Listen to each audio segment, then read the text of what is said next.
kids to see. And then maybe there's a mode where it doesn't just like not everything displays. Kind of like on Twitter, where it says like sensitive content and stuff like that. Not that we really want to do that. It's just that's one option. If we wanted to have all forms of art in the Gotchiverse. Yeah, it's like you could display the fake gotchis on your lodge. You can put them on the tiles. You can do all this cool stuff with them. But if you have maybe it's like some lens tube art that you collected, that's something you would want to display in your lodge because it's not gonna affect the aesthetic of the Gotchiverse. It's your own experience. True, yeah. Yeah, it's like your house basically. Yeah, like your house. Yeah.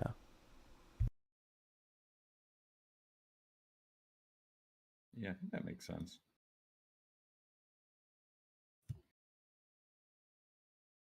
So what is the current thing that you guys are? I think it's battle, right? Now that the farming actually no, now that the farming release is over, we're doing the art release.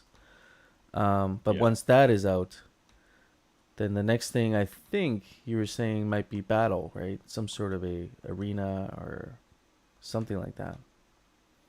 Yeah, once art release is done, obviously it's not ever really done. There's always updates and changes and improvements we can make. But yeah, the next big release will be some form of combat.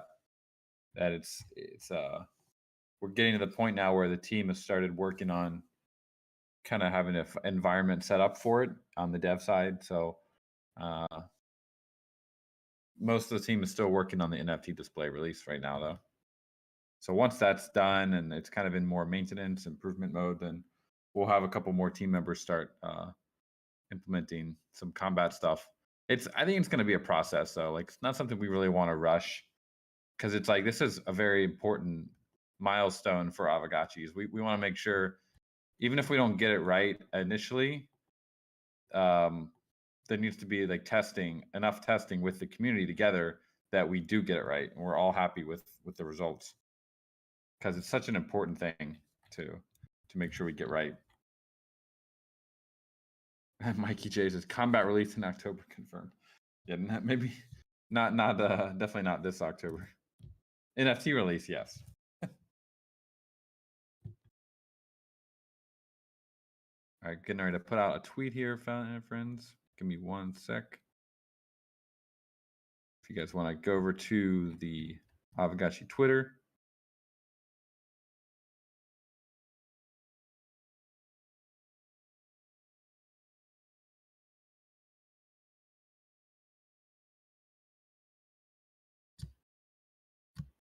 Oh, hardcore, you're a Scorpio. Nice, man. Me too. Scorpio.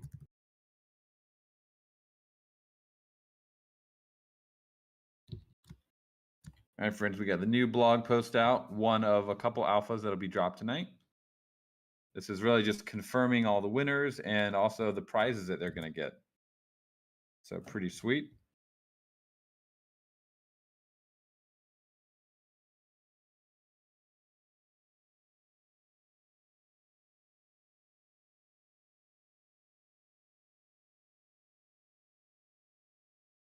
So we have our winners here. First place, 5,000 ghosts. Take the Gotchi pill. Take the Gotchi pill. That was that 3 spacious parcel. 3 spacious parcel design with the Gotchi. That was really cool. Second place was for 3,500 ghosts. Star's Story to the Moon and Beyond. That was I really liked that one actually. That was probably one of my favorites out of the multi-parcel designs. Then we had I think this was Synth Guild, Dunk, Idaho, Road to Synth City. That was cool. Mm-hmm. Very cool perspective on that one. Yeah. And they won 1.5K ghost.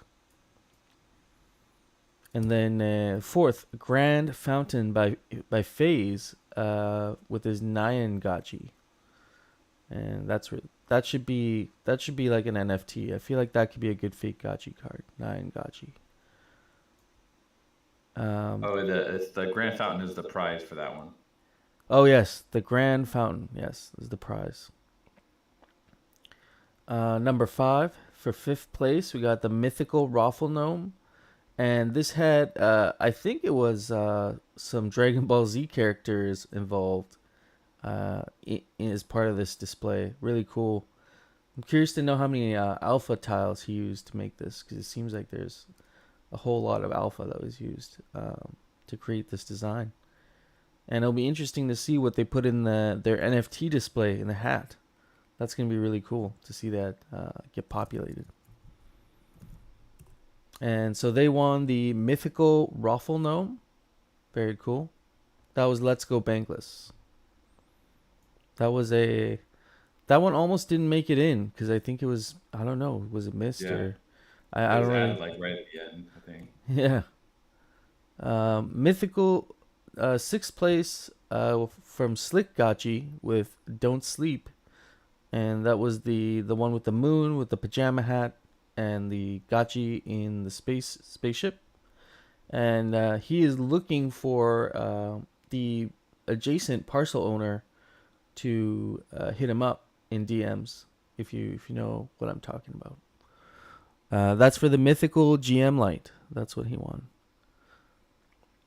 And then this was also another one of my favorites, the King Pepe. Someone was going to do Pepe, right? And so this one, I actually like with this one, the mouth was actually made mostly with installations. So that was a really good use of the, arranging installations to make that. And it looks like he has a sus butterfly with him and a friend. I don't know what that is. It says friends. That's kind of cool.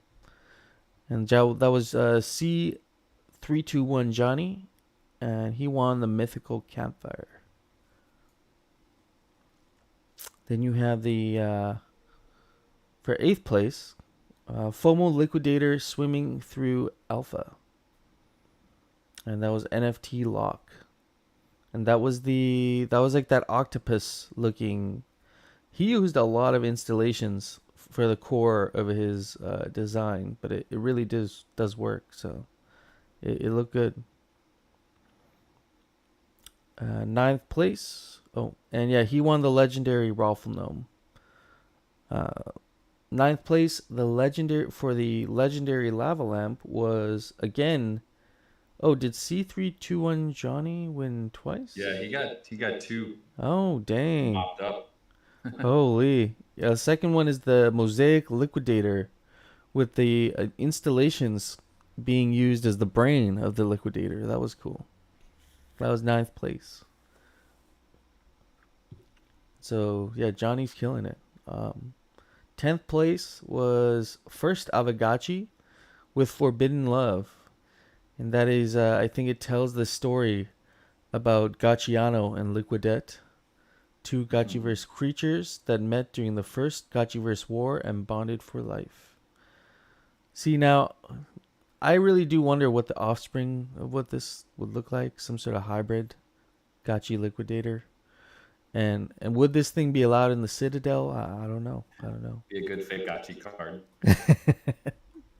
Someone please. Yeah, I don't know someone if they please. should or should not make that. That was 10th place for the legendary small flower. Very cool. Very cool. I like it.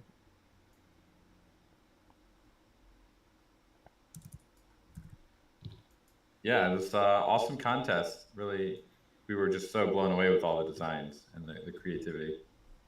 Really cool stuff. I was not expecting the designs that came out of this. That was just a whole nother level. Yeah, it's really like you said, it's the gotcha sans. We got the mosaics, we got fake gotchis coming. It's gonna be really just an explosion of creativity, I think, in Aavegotchi this next half of this year and just going into 2023. Really exciting.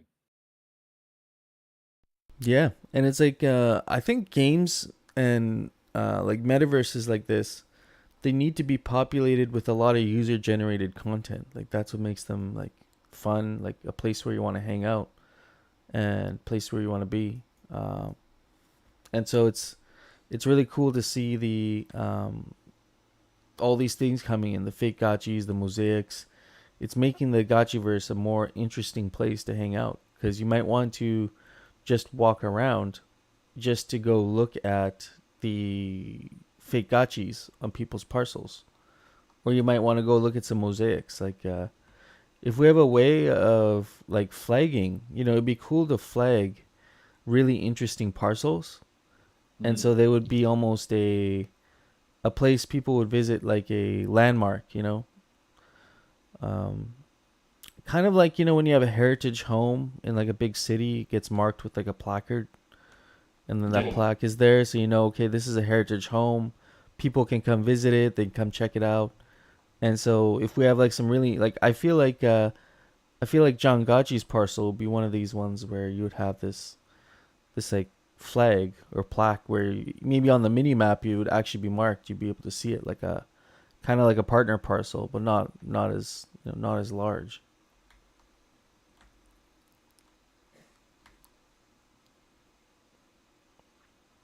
May also like give people something to, yeah, like tourist spots, exactly.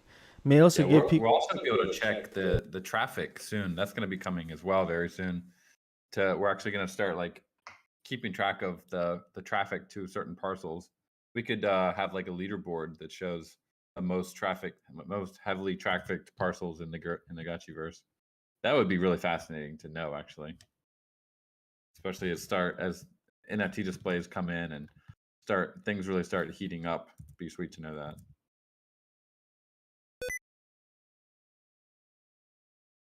Absolutely. And I would also like to, I think it would also give people this additional reason to want to deck out their parcel. Because, like, for me, I want to be on that list for sure. Have at least one tourist parcel. Yeah, yeah.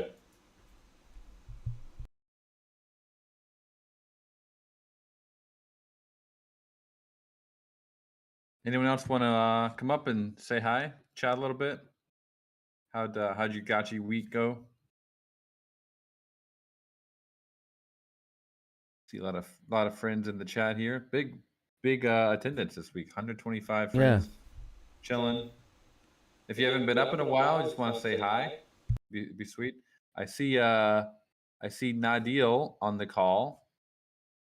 We were talking. You were on the fake Gotchi space the other day. That was awesome. One of the fake gotchi summoning works, or. Yeah, Boba, pure Oh, Boba. nice. Nice. And I see Mikey J. Did you guys did Mikey J ever talk about his the DApp that he made, like the analytics DApp? No. I mean, if it's what I'm thinking about, is it that chart, all those charts and like the graphic data? Oh yeah. I think maybe we mentioned it, but it's always that was pretty awesome. If you haven't seen it, could someone drop a link? It was really nice, and that was funded by the DTF, so pretty sweet. I'm looking forward to what people do with those data points, and it's a central source for a lot of that. Here, actually, I might have the link. He said he's got wearables.report. Wearables report. Nice. Let's see.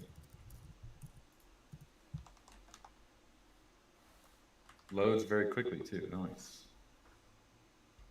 Oh, interesting. A little bit of a volume spike in the bazaar in the middle of I guess probably a rarity farming spike right at the end of uh, September or the middle of September. Maybe fake gotchis related. Ooh, maybe. Yeah, gravy. Perfect. That's all we need. Let the fucking go cheese!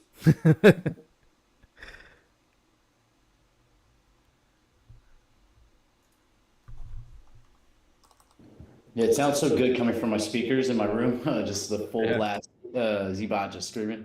Love it.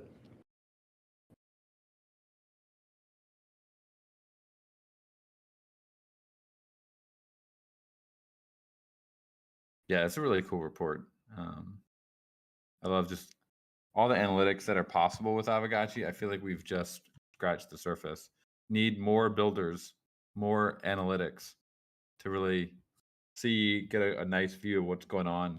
For example, like I didn't realize that the mythical rarity of the volume by rarity is so high for mythicals compared to everything else. It's like almost double the volume of godlikes. And second highest is legendary.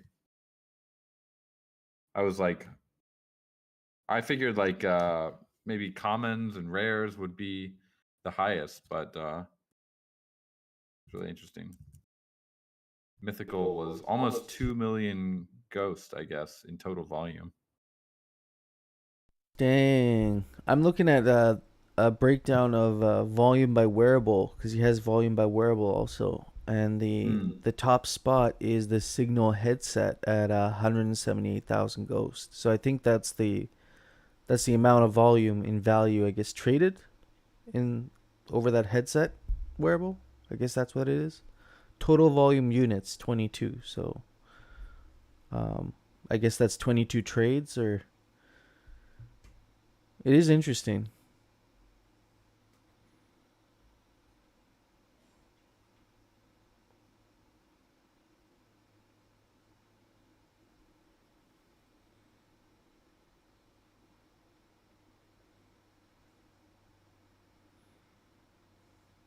Dunk says, any good tutorials on how to build tools for gotchis?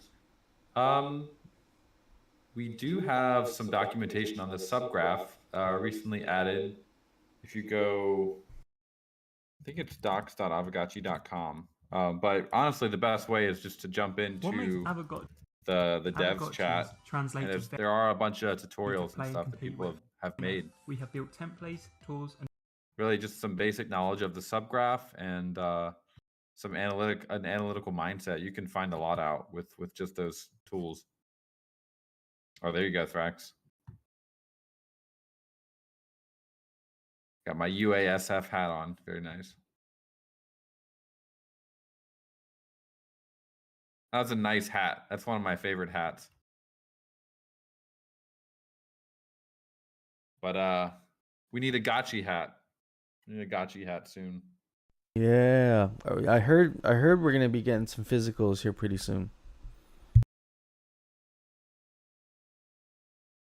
Get a little bit more alpha for you guys tonight. I'm gonna wait until a couple more friends jump into the hangout. Can we get to 150 and then we drop it, or we think we're topped out here at 130? Take it to 150. It's still going up, I guess, right? Yeah, let's go 150. I've been Gravy says watching like 160. poker videos too. Like there's this big controversy on Thursday, like a poker game where like a jack high won and the guy got bluffed out. Like it was just crazy. Oh, I saw that on Twitter too. That was Yeah, he really was funny. so pissed. I read this morning that he's accusing her of cheating now. Yeah. I don't know how I found that. I think someone from Gotchi Gang replied to that tweet, and then it showed up on my timeline. I'm like, I don't follow poker at all. Yeah, same. I just found it so interesting because it's like when I go to like we were talking about casinos the other day, and whenever I go to like play blackjack, I don't play by the rules. Like there are all these like if you watch real blackjack players, they read books and they have strategy, and I like just break all the rules. Like you're supposed to, if you're less than 17, you're supposed to hit, and I won't hit, and they get pissed off at me, and it's like I'm not trying to help you win. I'm just trying to see what happens. Like we're just playing a game, but people take it intense. They get really serious about it. Yeah, that was like the weirdest call to make. But even if she were cheating, like she doesn't know what the next cards are. Even if she were cheating, it doesn't like she can't there was like 2 cards. When she went all in, she still had the turn and the river. So it's like she could, even if she could have cheated, unless she knew the order of the cards in the deck, which I don't think she did. Yeah, from what I read this morning, it was saying that with the hand that she won with on that last like turn, or I guess the double river, whatever they did, there were 150 ways that she could win, and only 6 ways that I mean, 150 ways she could lose, and only six Yeah. ways she could win. So that's why I was like, whoa, she pulled that off. But that's like Yeah. that's good bluffing. The guy needed a club, I think, right? Just any club would have made him win because it flopped 2 clubs and he had 2 clubs. It was club, a 6, or a jack, because he would have either had the flush or straight if he would have gotten any of those.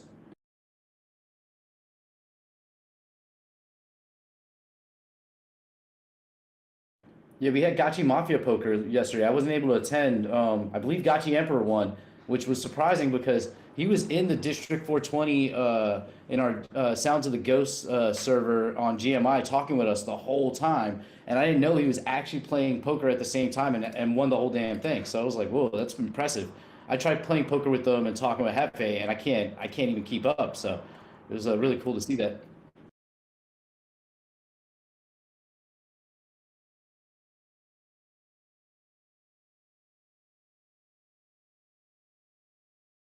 That the High Rollers game last night? Yeah, it was the game last night. I was trying to get into it, but I can't install the app on my computer anymore. Before, when we were like broadcasting, it worked, but now the app tells me that I need to have it on my iPhone or iPad, and I could do that, but then I won't be able to show you what I'm doing because it's on an iPhone or iPad. Plus, it'd be really rude, like to be on my phone while I'm talking with Hefe or Zombie Shepherd playing poker while we're doing our District 420. Is BlueStacks gravy just for PC? Because that's what I think Goop said it was for PC. I'm using a Mac.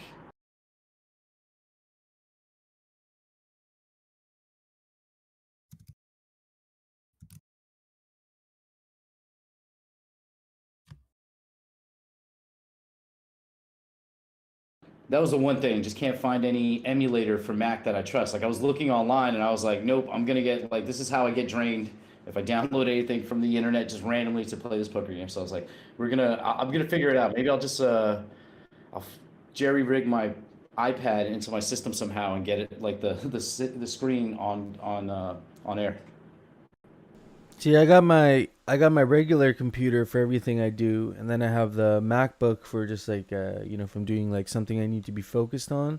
And then I got this older like HP computer, and that's like my AIDS computer. So it doesn't have anything valuable on it, but it definitely has like all these viruses and stuff because I've been going to sketchy websites on it, and I'm not worried about it because there's nothing on there really that could be compromised. I don't have any accounts or anything. It's just like if I have to go to like a sketchy like streaming website or something, and I don't want to use my regular computer, I use that.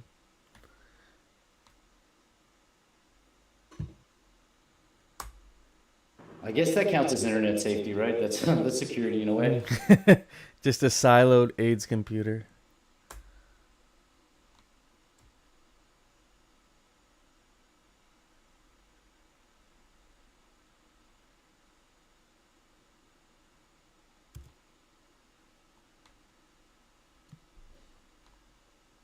Are we going to be able to buy fake Gotchi cards with Wirt?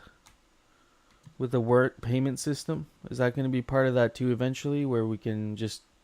Because that's what I like. I like that about Nifty Gateway, actually. I bought some art off of there. You can buy it straight up to credit card. It's awesome. Yeah.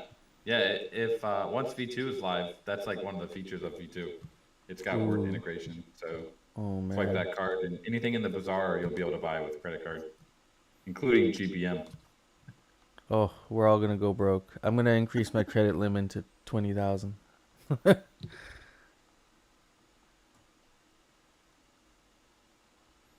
Yeah, I can't wait for another GBM auction. I need a little spice in my life.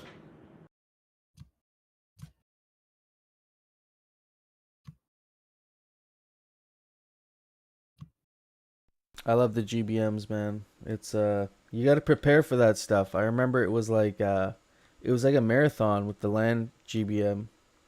Had to get like extra waters, like stay hydrated, and like couldn't get up from my computer sometimes.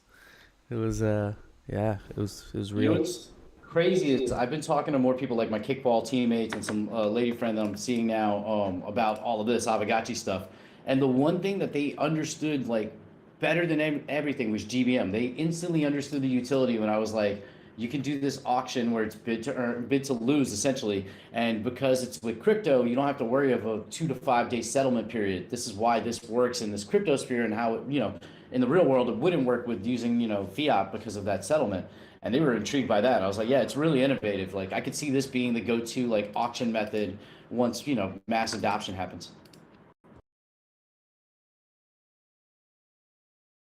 I've been thinking about that a lot. There was this couple podcasts I was listening to about this like very thing about lowering the barrier to getting users into Web3 games by like removing as many of those like Web3 hurdles as you can. Like one of them, for example, is like using the cryptocurrency itself to buy the item. There's so many steps to get that, to get there. It's like, why don't you just bypass that for now? Use the credit card.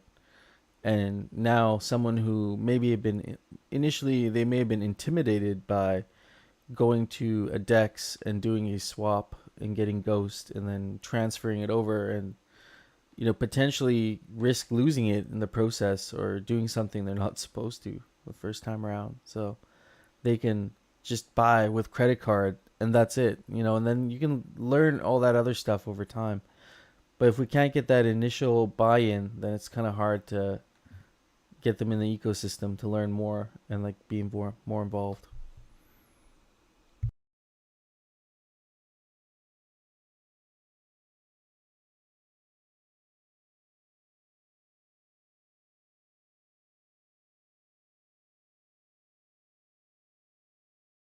Yeah, I totally agree that we need a lot more lower barrier to entry for getting people into the game.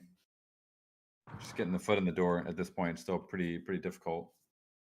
I was talking to the Lens guys the other day about the gasless transactions. I was just curious, like, how much are you guys spending on the gasless transactions for Lens? And it was like in the six figures already. Because like the right now Aave is kind of paying for all the gasless stuff on Lens. For people who have to have that nice UX. It was like, wow, that's 100 like 5 to 6 digits already to subsidize all the transactions that are happening on Lens right now. They can afford it because they're Aave, but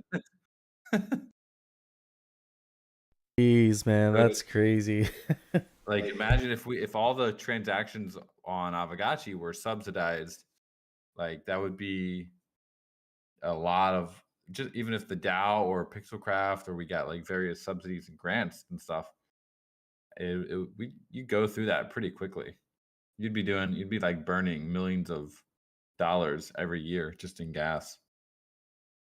So it's hard to have like a gasless experience unless someone is like paying for it. They're like just super flush with cash that can basically just pay for everyone's transactions. Because especially for Lens, because it's like not every transaction on Lens is a financial transaction. For Aave, it kind of makes sense because they're making money on the protocol. They probably make money on a lot of the transactions. But for Lens, it's like when someone they're kind of concerned about bots as well because there's a lot of spam airdrop activity on Lens, and that's like costing Aave money because they got to pay for all the bots to make those transactions.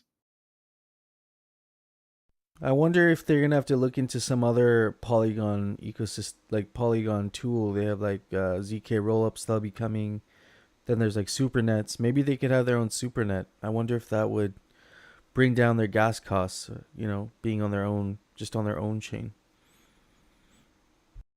Yeah, I'm sure they will eventually move. I wish they just started on their own supernet, but I think they just wanted to get it out quickly. But honestly, it would have made more sense to just do it on a supernet first, but they did it on Polygon. I think the way they were saying was like it's gonna be, you're gonna have the protocol level, which is Lens, and then you'll have like the experience level, which is the DApp, and then you have the user layer. Like, so it's like protocol layer, experience layer, and user layer. And they were saying that experience layer is where the DApp is, and eventually the experience layer will need to be paying for, if they want to have gasless transactions, they're going to need to pay for them from the experience layer.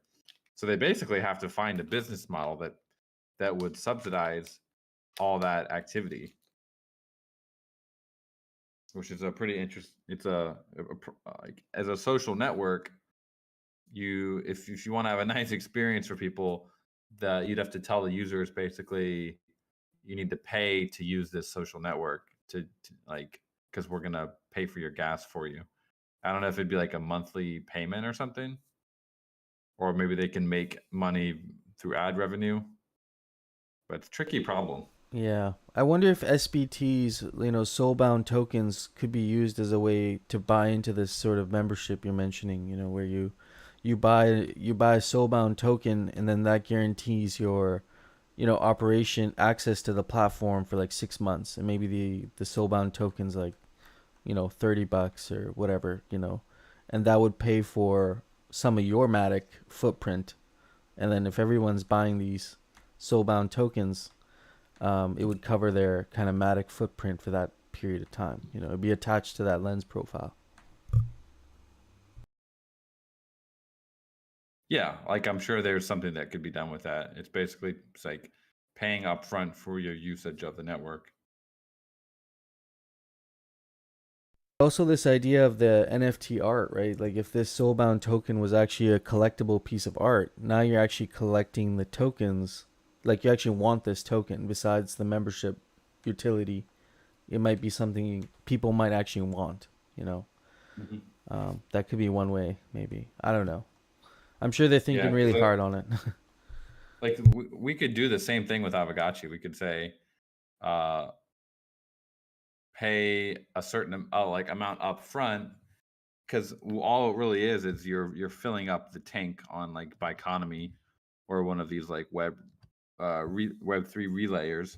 They need to have Matic in the tank. So for every user that is like eligible for gasless transactions, they could pay up front and then get access to that. And yeah, they have an NFT or something for that. Like, that'd be one way. And then it doesn't become a liability for the protocol or the DApp to have to. We want to have a good UX that's like gasless. At the same time, it can't bankrupt the protocol just to have that experience. Yeah, it's a trade-off I didn't think about. I didn't realize, Lens protocol right now, I think they have just under 70,000 users, like 65,000 or something like that. And so they're already, you said, pushing 6 figs.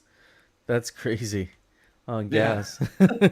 With 65,000 users. So like if you scale that 10x, like that's going to be nuts. Yeah, and they have plans to for LensTube, say, like for streaming. I wonder what kind of gas is going to be, like what the gas cost will be for allowing me to do a 3-hour stream on LensTube. That's going to probably be intense. I also just saw Stanny tweet out how much Tumblr costs. So he's looking to buy a Tumblr. Was that a serious tweet? I think it was a joke. Should be, anyways. Like when we all thought he was going to be the CEO of Twitter, right? He got suspended for a few days. Yeah. That was great. Hey, Greg, how you doing, man? I'm good. How are you guys doing? Doing well. How was SmartCon? Oh man, it was awesome. Like it was so much different than NFT NYC. Just a whole different crowd. A lot of smart people, obviously, wherever you go into crypto conferences, but Chainlink Link Marines are on a whole different level, and it was pretty cool. I got to see Sergey in person. His voice does not match his look, in my opinion. It was crazy to hear him in person for the first time. I was like, "Whoa! All right, here we go." And so I caught a. Like I thought it'd be like deeper, more burly because he looks like a lumberjack. But it was more, I guess, more timid, and I don't know. I don't know how to explain it. It just didn't match, but it was awesome. He had a really good fireside chat with the former CEO of Google. That was pretty cool because we got to see like the future in Web3 versus the boomer mentality in Web2, and a combination and the synergy of the two. And that it made a lot of sense, and it was a really cool, informative fireside chat.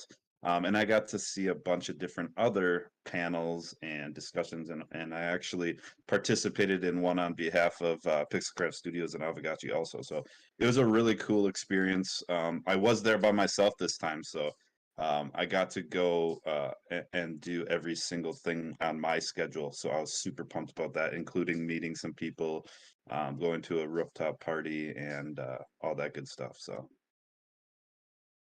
And I actually met up with Hernani again, so he was there. So it was cool. I got to hang out with one Gotchi gang. Yeah, I know he lives in New York City because when I went to in July for my dog sit, we met up. So it was cool to meet with Gotcha Gang in real life. For sure, yeah. So I did a panel with a very diverse group of people.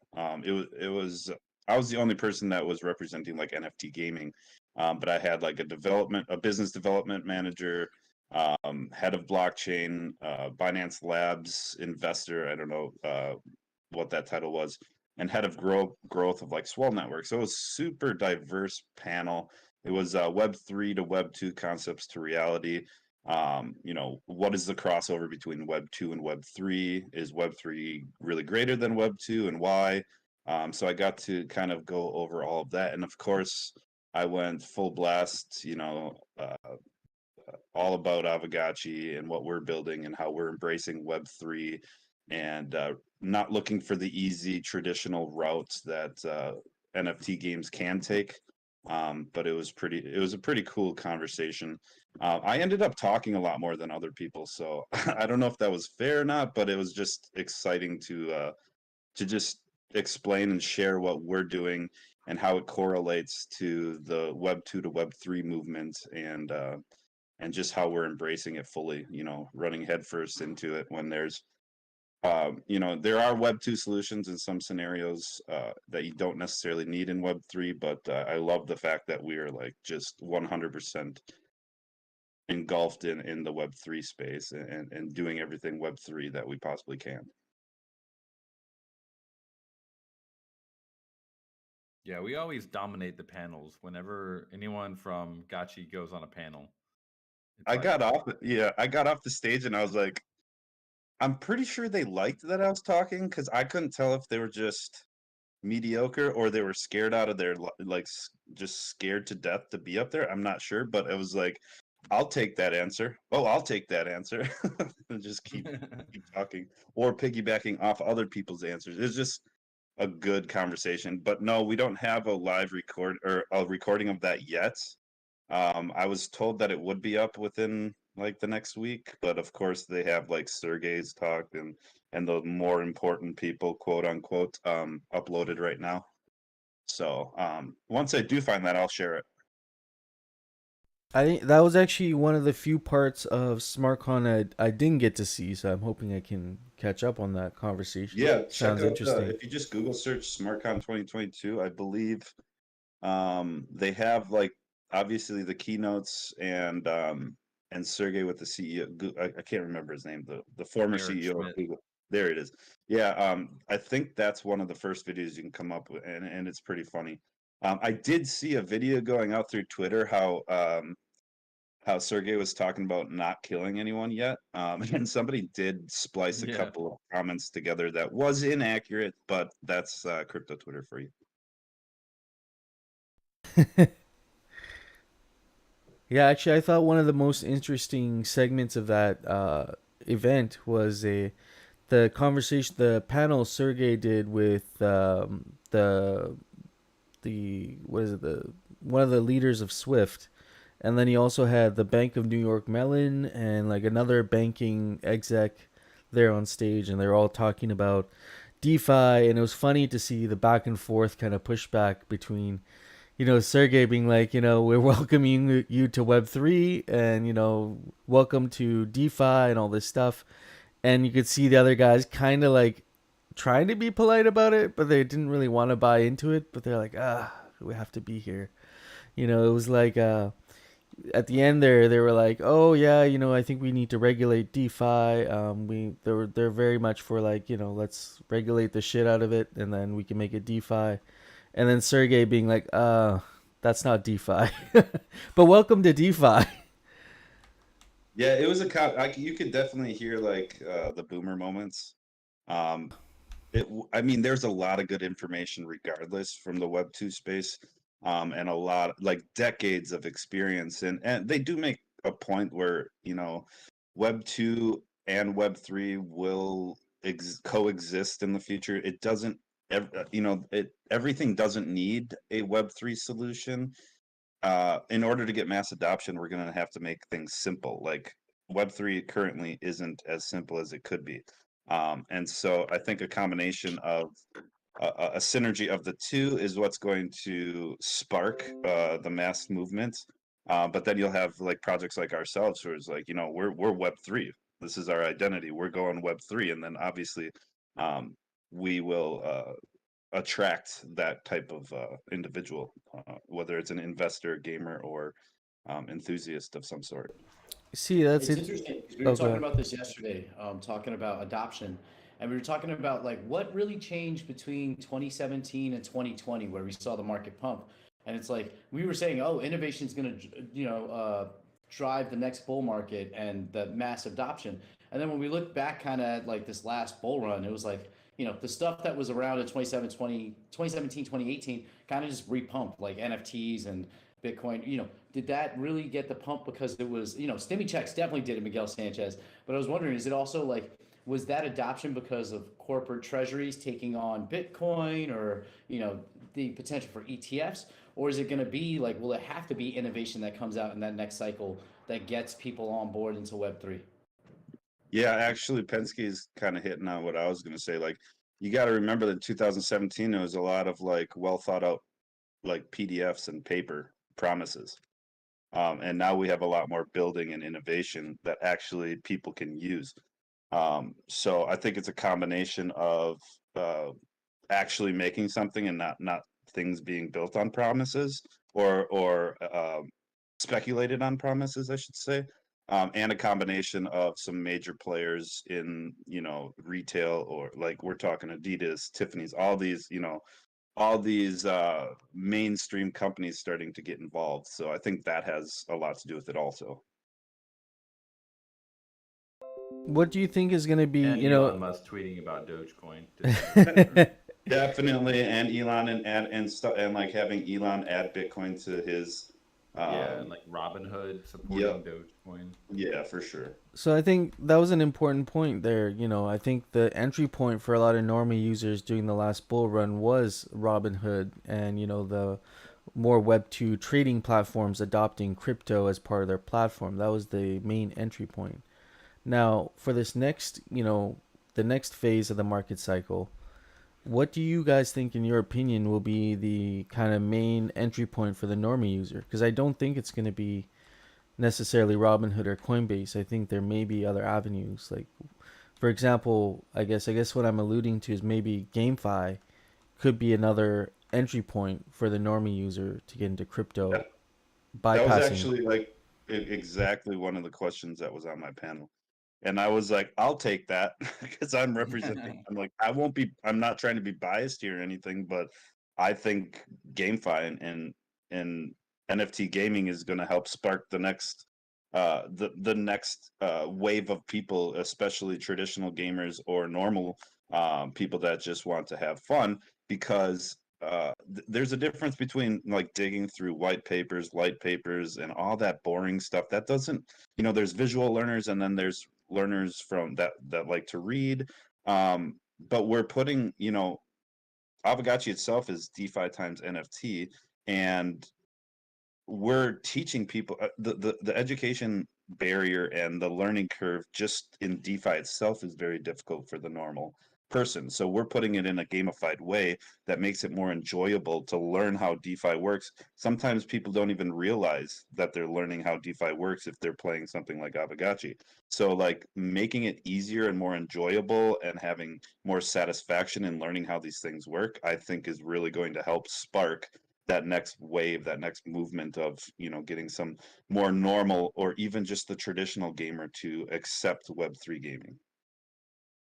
Yeah, if I can also interject on the subject, I do a lot of education, especially in the guild, and whenever you are teaching someone about NFT gaming, you first want to give him a little taste of the actual game before getting him to set up MetaMask, understanding how to keep your seed phrase safe, understanding how you're supposed to send transactions and things like that, because that's not the end goal, right? They are not there to essentially be crypto nerds or blockchain aficionados. They want to play a game, and the blockchain infrastructure behind it, it's great, it's amazing, but it's not the end goal, right? So completely agree. The GameFi is going to be the next big wave to support crypto adoption. But I also feel like there is still a lot to be done regarding onboarding, right? How we can onboard users more effectively on a way that is more engaging than the setup that we currently have. Yeah, and also too, like what some people aren't taking into consideration is there is that regular boring NFT stuff going on alongside of all this exciting degen stuff. So what I'm talking about is like having instead of having Carfax, actually having like records of your car on blockchain, or the deed to your home or stuff like that. So or maybe even like your driver's license one day. So while that's also running in parallel to like GameFi and this more the stuff that we're more heavily involved with, I think that will also help. We will get to a point, like I mentioned earlier, that eventually like your grandma's not going to understand that her license is an NFT, but we got to get there. And I think the more that like people start realizing and learning about this stuff in their more everyday average life scenarios, that will also help with the overall movement. Obviously not as much as what I believe in GameFi, but it's going to play its own part also, in my opinion. So see, another thing. Stop flipping licenses on OpenSea. I mean, take for example some of the pain points that gamers have, right, with Web3 games currently.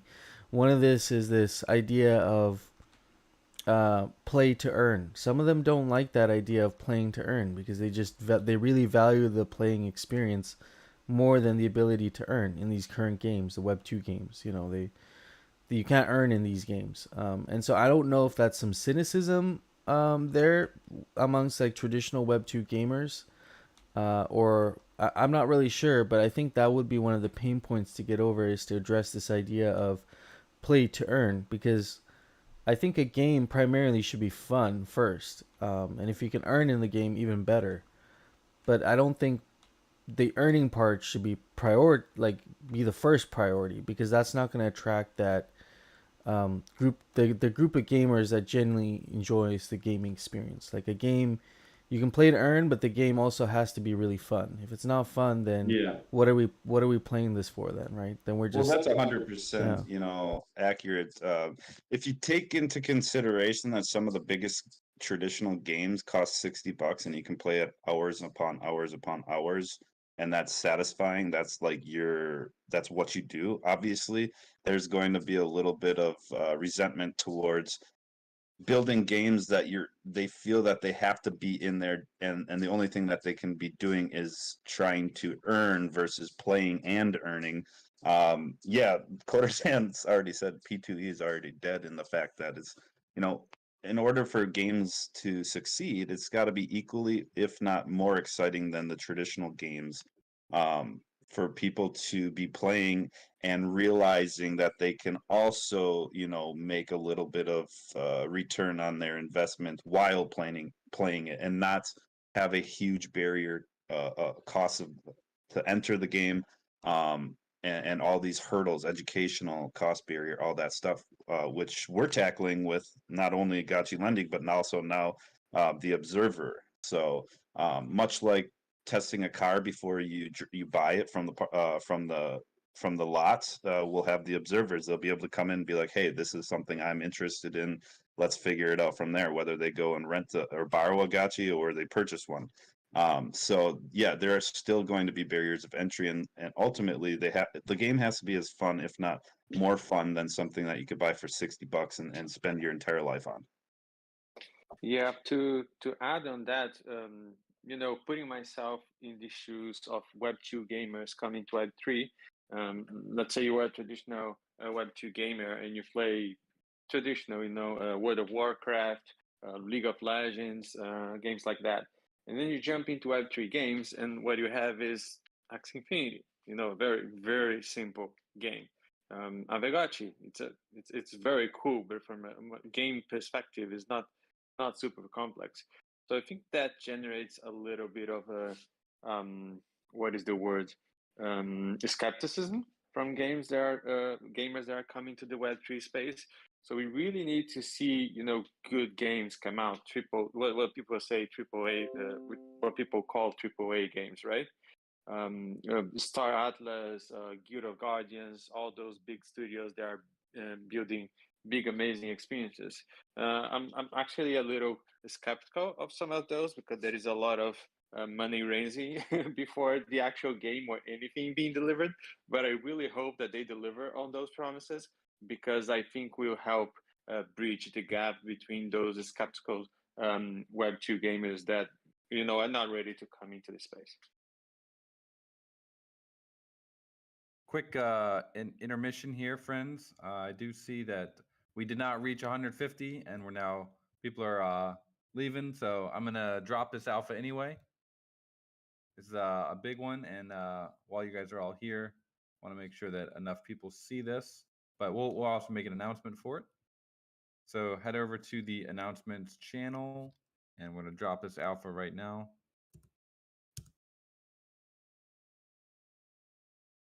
Winter is coming. Stay cozy in style with a Gotchi sweater. We're gauging demand for a single run of epic Aavegotchi holiday sweaters. Please fill in this non-binding type form so we can tell the Gotchi elves how many to make. Let the fucking Gotchis! Let the fucking Gotchis! This is a real world sweater? This is a real world sweater. Just to make it clear. Yeah. Let the fucking Gotchis! That's right. That's awesome. Let the fucking Gotchis! So yeah, this is a type form just to kind of gauge demand for how many we think we will want to make. So we'll send that once we have a ballpark number. We'll be able to make the order, and it takes about 6 weeks for everything to get knitted, and so we should probably have them ready for you guys to cop by around mid to late November. So should be able to arrive in time for the holiday season. Probably gonna miss Thanksgiving, but we should have all the December holidays and definitely New Year's.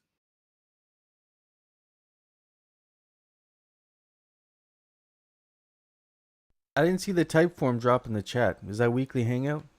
It's in the announcement. Yeah. Oh, announcements. Also, you didn't mention that there were socks. I just got to the end of it, and now there's socks at the end. Oh, shit. Alpha within the alpha. Dang. Who's going to be knitting these things? I want to know the source.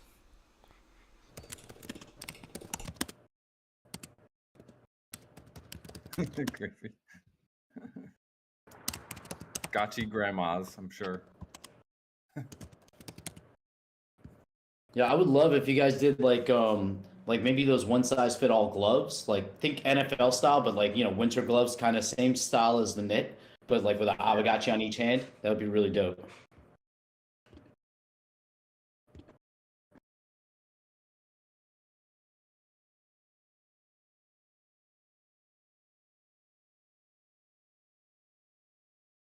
There's also the last question in the type form is what kind of stuff you would like to see, because this is really just the first and kind of quick turnaround gotchi apparel that we're working on. We got some stuff in the works. It's also very, very professional and very just like bespoke. We don't want to. You guys know we've talked about this a lot. We don't want to do just any normal merch like that any crypto NFT brand is doing, because most of the stuff out there is crap. We really want to do stuff that is really like just so good and drip and feels good, represents the brand well. We don't want any lanyards. No lanyards here.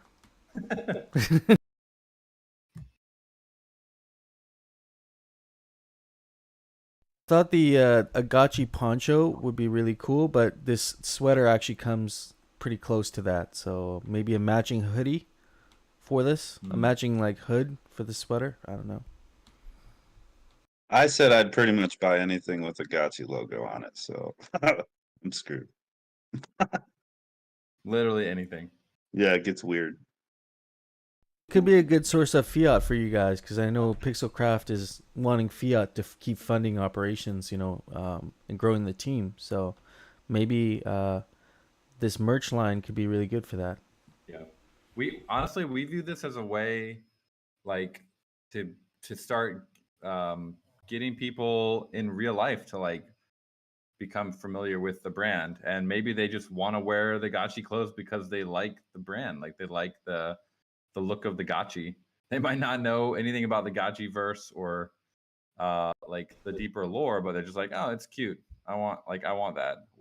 So there's a potential that we could get to that level, which would be really awesome for Pixelcraft for on the one hand, but then just for the overall community. If people like see you wearing that on the subway and they're like, what is that thing you're wearing? And then they like you introduce them to Aavegotchi. It's going to be awesome for kind of spreading awareness of the brand. And the thing is, like, we're not that associated with the NFT space right now, because everyone just thinks of NFTs as like apes.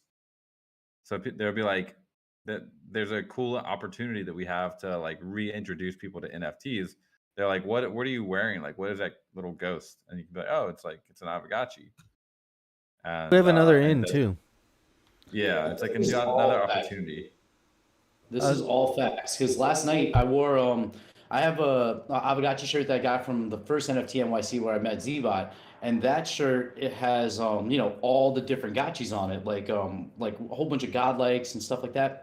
So people, like random people, always stop and ask, like, "Oh, that's really cool. What is that?" And I'm like, "Oh, it's like a NFT game." And they'll start start explaining, like, "Oh, you see that hair right there? That that godlike hair? Yeah, that goes for like $50,000." And like, what? And it blows their mind. But they're drawn to the visual stuff. Like if I wear my Music City Gotchi Gang jersey, or like the hat, anything, people tend to stop me. Even, I mean, a lot of people know me as the Aavegotchi guy, but a lot of people will just see the colorful characters and they're like, "That's cool," and they're like, we'll start conversations. Yeah, it's really it's a conversation starter, and there's not like brand fatigue that people have with like apes or like maybe like doodles and stuff like that. We're not as well known, so we're still cool and hip, and we're not cringe. Yeah. I was gonna say another thing I often experience in these conversations, if someone sees a sticker or they see Aavegotchi on my phone, they're like, "Oh, I explain the initial petting with this. You take care of it. It's like a crypto pet." They immediately go back to Tamagotchi, which was a wildly popular thing, like back in like the 90s. Some people really recognize that, and they pick up on that concept, and it's like, yeah, it's kind of like a Tamagotchi, but it's a crypto pet, so you can do crypto things with it, and that I've had a few conversations where people were kind of interested, that's kind of that's what it was synonymous with for them, was this. Yeah, Tamagotchi like crypto pet. And also, like, yeah, that's definitely like a great association that we were like the first ones to do that. I think in the crypto space, there's been other attempts, but I think we've done it the best. So I think there's definitely like it's a good end to be like, yeah, they're like Tamagotchis, but they poop money, something like that. Yeah. One I one literally other get that one other on almost aspect every of the conversation. merch, we also want to be. I see Choina says like if I see one more board and insert. I think he's talking about that they partner with a bunch of other projects. We feel like our merch should stand on its own and be cool enough to like we don't have to partner with like Under Armour or like Gucci or whatever. We feel like the merch should speak for itself. It should be cool enough that if you saw it in the store, you'd be like, oh, that's I don't know what this is, but it looks cool. I might want to buy it. So that's our kind of northern star. We want to make sure that the merch speaks for itself. That we don't have to rely on like another brand to hype it. Yeah, I mean the polo shirt, the one of one I got from Jesse when I was in New York, is top quality. So my next question is, because we've been kicking around the idea of Gotchi news on the sidelines, like when can I get the Gotchi version of a three-piece suit? You know, like a nice like like tailored suit for like Gotchi Spide. Did say bespoke, right? Maybe it's a Gotchi tux. I mean, I guess you could go. There's lots of tailors. You could just go to a tailor, but it wouldn't be like maybe official. But you could go and get a tailor to make one. It'd be pretty epic. Grids. we'll I have- actually found a rolling tray maker, someone local that was like they loved Aavegotchi, and they were like, I would love to make some rolling trays. And I was like, I don't know if the IP can be used that way, but definitely make me one, and I'll use it for 420.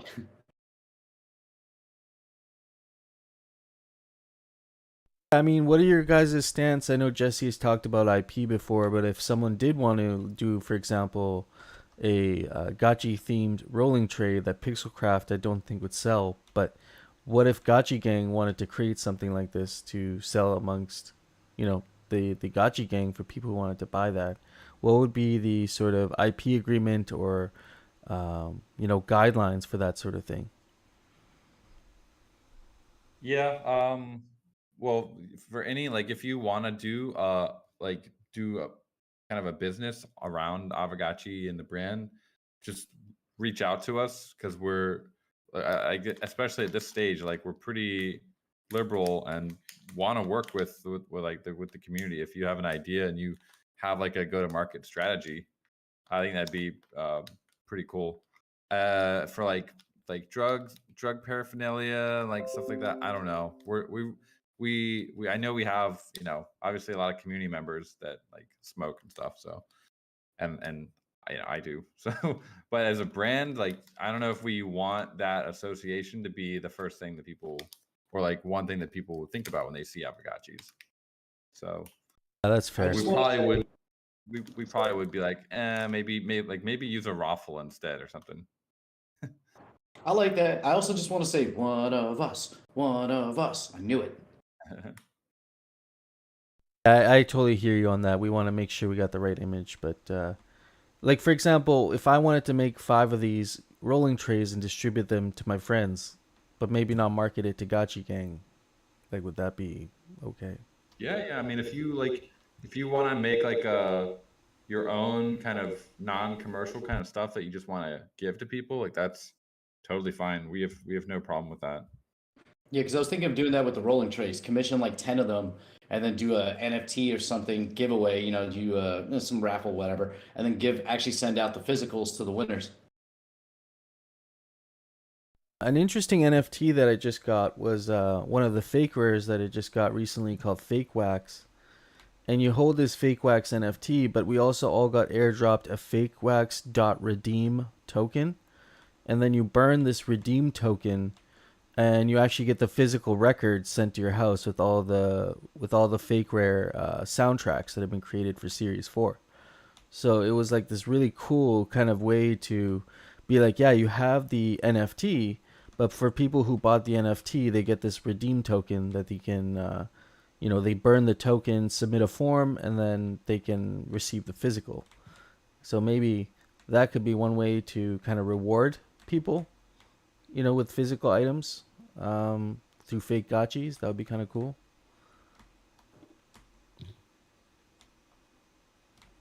Oh, real quickly before I forgot, because I just saw Zombie Shepherd talking about popping those the GMI and neighbor parcels.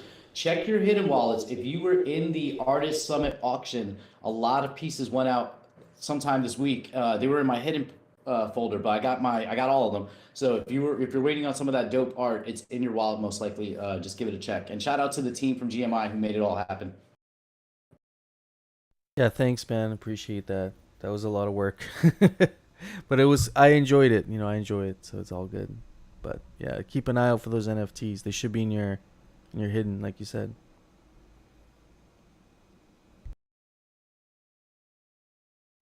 So are we gonna go and pop the top of one of these parcels? Yeah, I'm gonna head over. I'm gonna head out. Just trying to make sure I didn't already pop it. What's the name of that parcel? Nope, didn't. Okay, cool. We'll go over now.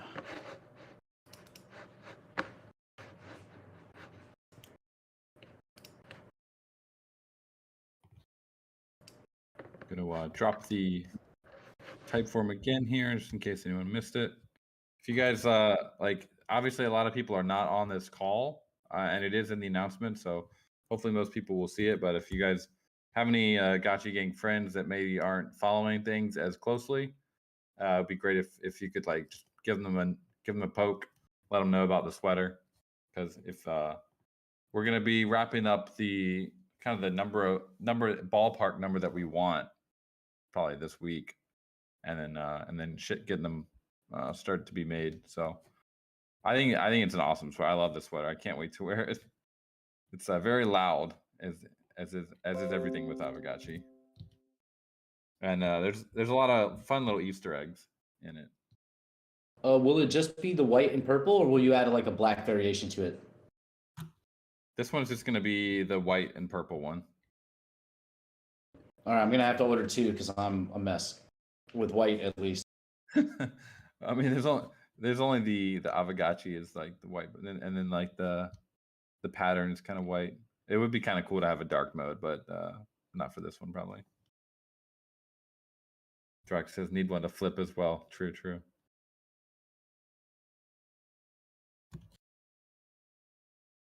I think I love the Waffles.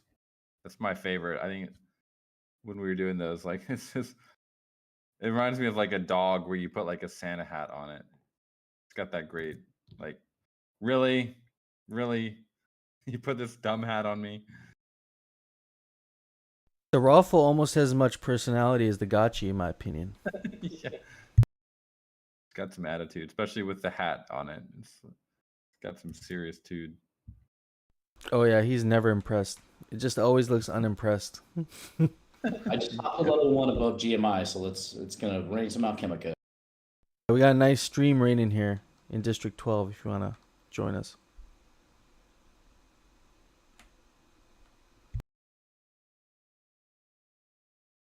A playing card deck, that would be cool. See, I've seen Gotchi Mafia, I think it's Thrax, has designed some of their cards, like for their, I don't know if they're tokens or for the actual, like, thumbnails. Some of the thumbnails I've seen have these really cool, like, Gotchi cards on them. And I'd love to have that as, like, a physical deck. That would be sick. Nice. Yeah. Yeah, that would. Oh, really? Threx says we have one on the way, like a deck. That'd be lit.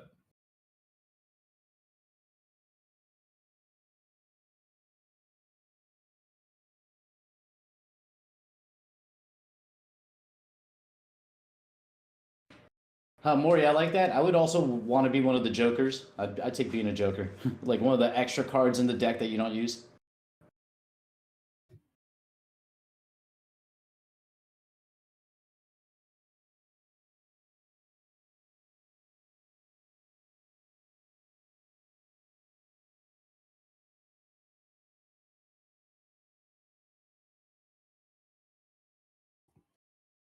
See how many type forms we got so far, friends. Almost. We're at 70, 77 so far. Ooh, those grandma's thumbs are gonna be sore.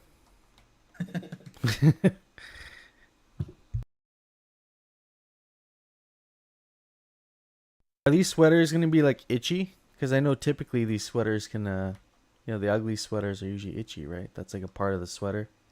It's a feature, not a bug. Yeah. Gotcha, Emperor. Gotcha, Scroll back Emperor. up. You gotta get that type form, sir. Type forms and Gotchi Emperor do not mix well.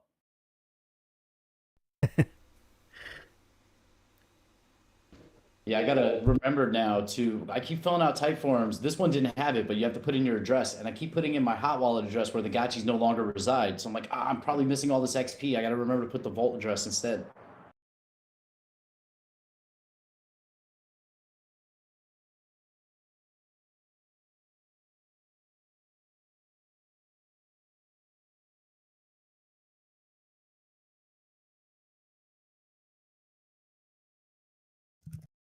Ooh, Thrax, I like that. I like how the card also has a back too. That's awesome.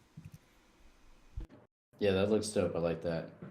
That sweater, everybody's gonna see me coming down the block from a mile away. I love it. You need to have two sweaters. I'll have one that I can wear every day, and then I'll have one that's like part of my like swag vault that I've been collecting swag over the years for different things. That's like my spare bedroom at this point. I have all this merch that I got from NFT NYC, Cool Cat stuff, Aavegotchi stuff. I have some Aavegotchi stuff in my background, but I'm not putting more in because I smoke in this room, and I'm like, I don't want my sweaters to be all smoky after years of like streaming, you know? Like it's like I'm gonna put them in a safe place. Oh, Zbot, that looks so cool. That texture, the fibers. Fibers. I'm definitely gonna need to figure out how to wash this thing because if it's if it looks like that, it's just gonna absorb dirt off me.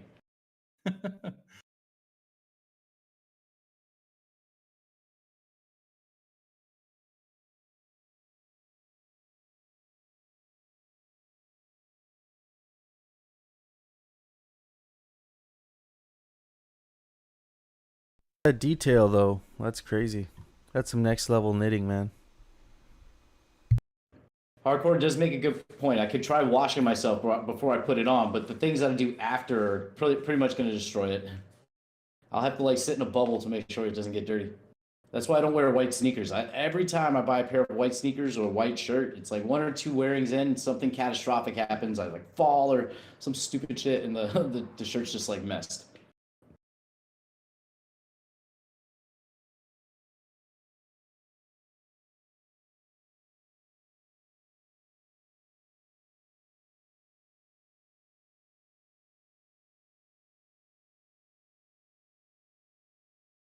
Last thing that happened this week, I know Golden Cross was at the fake what is it, Crypto Art Week Asia, repping fake gotchis as well.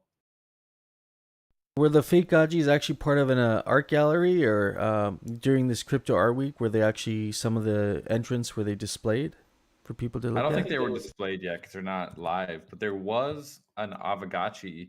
If you guys know Excalibur, he did a piece a while back, Japanese artist, and he was featured at the exhibit.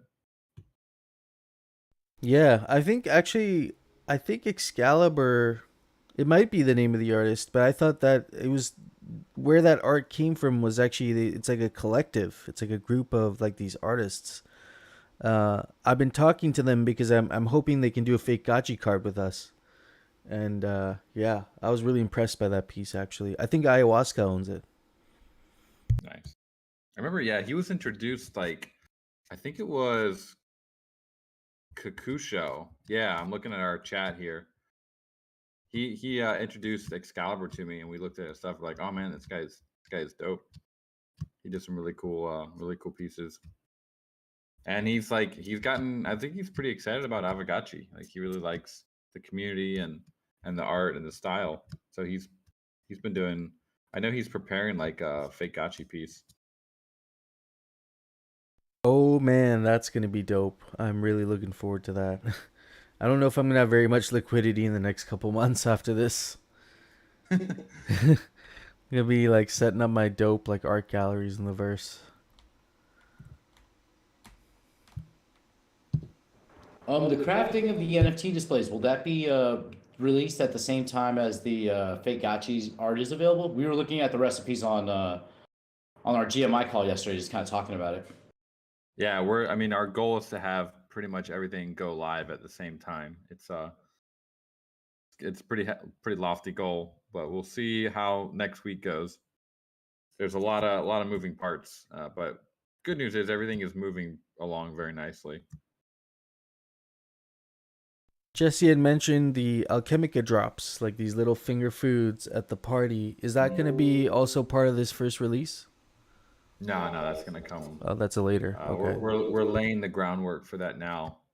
That's gonna be probably one of the coolest features of the Gotchiverse. Like once it's live, I was thinking about it yesterday. It'd be really cool if you could drop Alchemica as like you guys have been mentioning it, the mail, like dropping letters and stuff.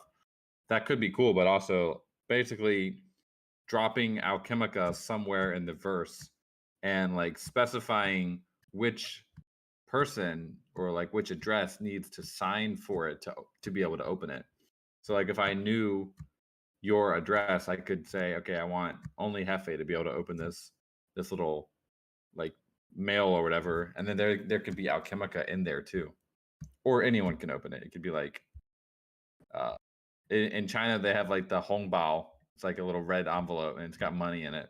Made me kind of think of those. Just like you can have certain people open it, or you can have anyone open it, and they're so popular here in China.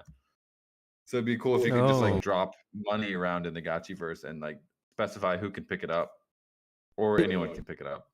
This reminds me of a kind of like a game. If you're familiar with geocaching, could be like this could be a really fun game where the first few messages are whitelisted to a group of people, and you would have clues in them to the final message, which would then have the Alchemica locked in it, and you'd have to go on this treasure hunt. Yeah, I mean the Gotchiverse is a pretty big place, so maybe someone could pick it up, but maybe yeah, there could also be there's a couple ways you could do it. Like you could give clues to a private key, and then whoever like is able to unlock the private key first would get the wallet, and then that wallet, if you log in with the Gotchiverse with it, you could like unlock the Alchemica. That'd be like one way to do it, but there's probably easier ways as well. So that'll be a cool feature, I think, as well. Yeah, it allows us to create like mini quests. Like if I wanted to, I could whitelist like 10 people who want a contest and be like, "Yo, there's going to be I'm going to place this on one of my 90 parcels. Here's the list. Whoever gets it gets it, you know?" And would we be able to do a whitelist of more than one person? Yeah, I don't see why not. Also, Soju, the Gachi I want to call it I'm going to call it the sprint you know, exhaust that Gachi's giving out right there. Looks great. Is that like a why? It looks old. It's got like the age lines under its eyes. It's like a geriatric Gachi. I hold it in, bro. just walking. Gachi incontinence.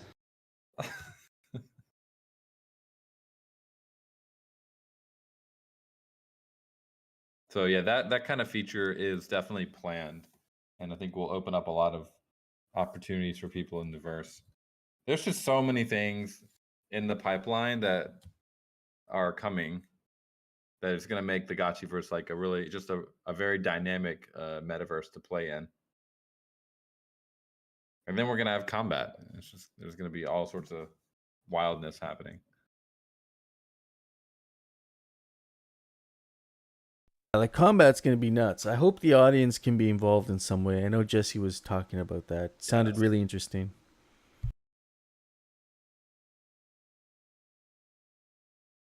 Yeah, I think audience involvement in combat, like in an arena, would be nuts. If you imagine like Rome, where people would like throw bread right into the Colosseum, instead of throwing bread, you throw Alchemica, and the fighters can like pick it up and use it in the combat. That'd be just a very cool dynamic, I think. Maybe you collect the Alchemica in battle, but then there's like little areas in the arena where you can go take that Alchemica, dump it in, and like get a potion out of it, and then use the potion only in the battle. You know what I mean? It won't leave the arena, and just have a. It would add another element to battle where it's like it's not just battle, but it's crafting while you're battling, because you can craft things to. It would actually make a really interesting dynamic, because imagine you have a uncommon, a gachi decked out in like uncommon items fighting a gachi with like all these legendary items, and maybe there's a huge gap in like the power there. But if enough of this Alchemica is thrown in the arena and the lower gachi is able to pick it all up and craft a bunch of power ups and health potions during the battle, they might actually have ground to stand on. Yeah, I was thinking you could theoretically have two players of like, well, not player skill level, but Aavegotchi level. Because like we talked a little bit about MMR the other week. I still think there needs to be a way to evaluate the overall strength of a gachi, and then that's kind of separate from the MMR. But you could take two different gachis of two different levels of skill, and then kind of give the weaker gachi kind of like a handicap in Alchemica. So it's going to start with like a head start of 100 Alchemica or something, and then it could spend those Alchemica however it wants, and then the odds would basically be the same for each gachi.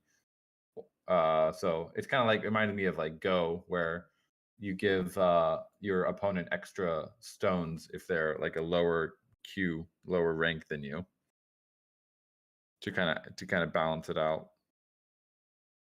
So that would be one kind of I think it's like a similar vein to what you said. It's a way to kind of keep it a little bit more balanced and allow kind of like different dynamics of battles to happen. Otherwise, it's just you have to find the closest MMR, which is not always going to be possible.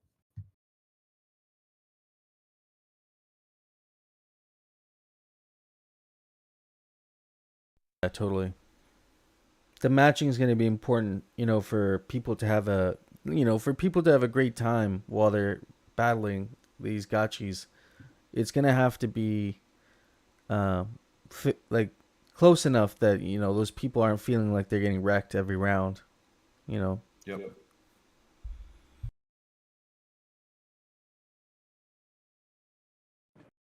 Quick question. We have the DAO meeting tomorrow. Can we discuss any potential subjects? Like a quick recap of what we might talk about. Not jump into it, but just to let friends know if they're here today. There's 105 of you here, and you want to participate. There's a DAO meeting tomorrow. We're going to be talking about different subjects, hosted by Hefe and Coder Dan.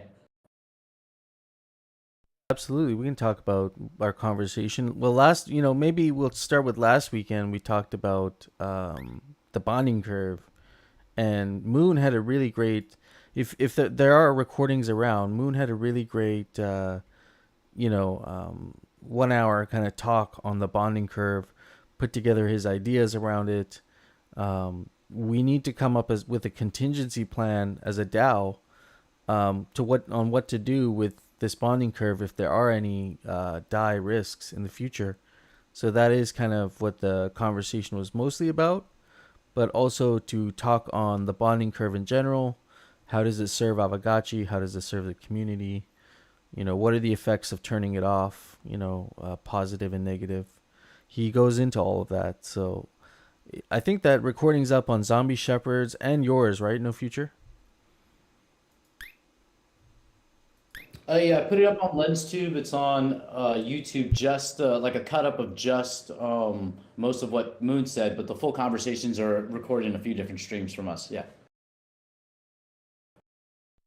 Yeah. Okay, so that's there. And then we have some active discussions in the DAO. I see Hardcore, you dropped this week's board. So actually, let's look at that right now.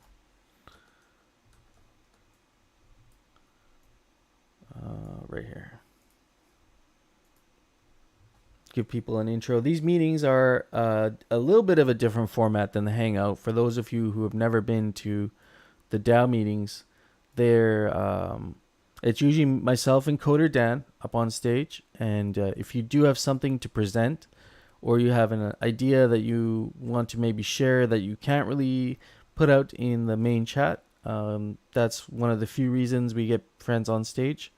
Other than that, we like to keep an eye on the chat, try to get people to engage with the Miro board as a community tool and post their input and their comments, as well as voting on the Miro board. So it's I think a really great experience to have friends like all getting on the Miro board and being able to do that. I see. Maybe I have actually for this board.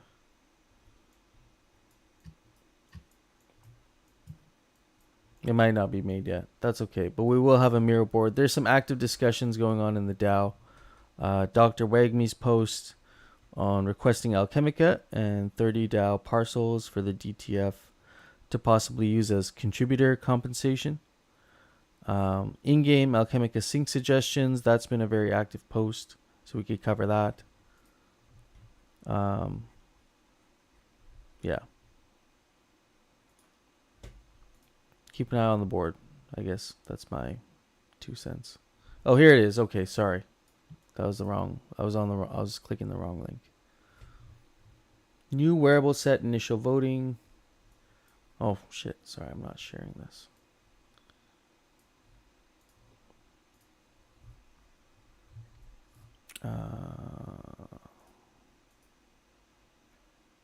Loot boxes. Is this John Gotchi's? Because, see, I was talking to John Gotchi this week, who's actually put together a DApp for loot boxes in the Gotchiverse. This looks like Squishverse is the one who's posted this. I don't actually know who that is, but John Gotchi and I actually had a meeting this week, and he was talking about his Web3 School DApp. And one of the features is going to be like these community loot box hunts that you'll be able to go on. So it sounds like this idea is very much in line with that. Add land, Alchemica payment options. That's with the DTF post with Dr. Wagme. New wearable set initial voting. Go vote on new wearable sets. So someone's put together a Google Doc here. And you can actually go vote on these. Oh, okay. Yeah, fair enough. So that'll be interesting. We can talk about that. I like the Cider Dan, the Cider Dan outfit. That'd be a pretty good idea. Non-limited edition tiles. So keeping some decorations mintable forever. That's something we could talk about. And the Governor DAO conversation. Maybe we can get Governor DAO on the call tomorrow. Yeah, he was actually on the call last week, but he didn't really schedule like any slot to discuss. So I told him he should reach out to you. Did he do that? No, I haven't. But I can try. If I can, I'll try and get him in the DMs and see if he can come on tomorrow, because I think what they're doing there could be really interesting for the scholars that are getting involved right now, non-asset owners mainly, and be able to have some sort of system. They got a really interesting proposal for a bot killer, not a bot killer, but a bot prevention mechanism, I guess. Yeah, Hardcore says he talked with him. Cool. Oh, right on. He's on board. Cool. Yeah, let's get him on tomorrow, and we'll talk about land. We'll talk about some wearable voting on some new wearables. I think we have right now, for now, we put a cap on wearables, but from my understanding, it's a temporary cap till we figure out how this is going to work without the friends. After these raffles are done, we'll have to figure out some new kind of distribution methods, maybe for wearables. And maybe even figure out which exact wearables we need, in relation to battle and combat.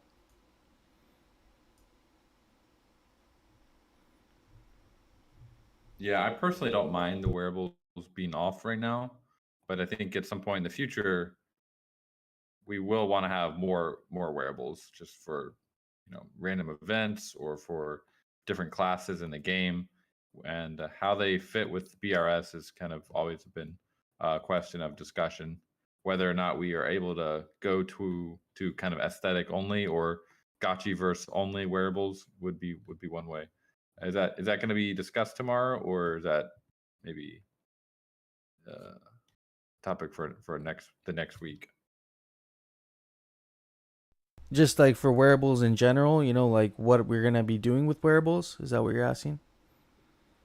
Just people's different opinions on the aesthetic kind of Aavegotchi wearables versus BRS enabled wearables. I don't think we have anything together for like a full discussion on that like for tomorrow, but I think we should definitely like touch on it and just get the feel from like the first kind of opinions from people around that.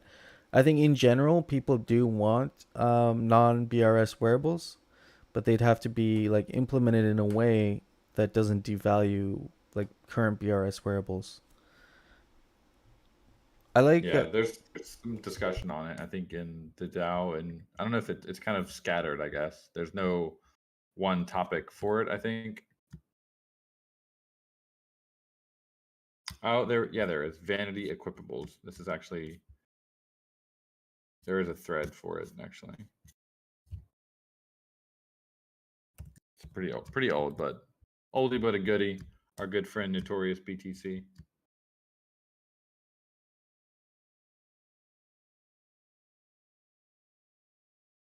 Slots versus, I think what we're talking about is it would be the same slot. It would just be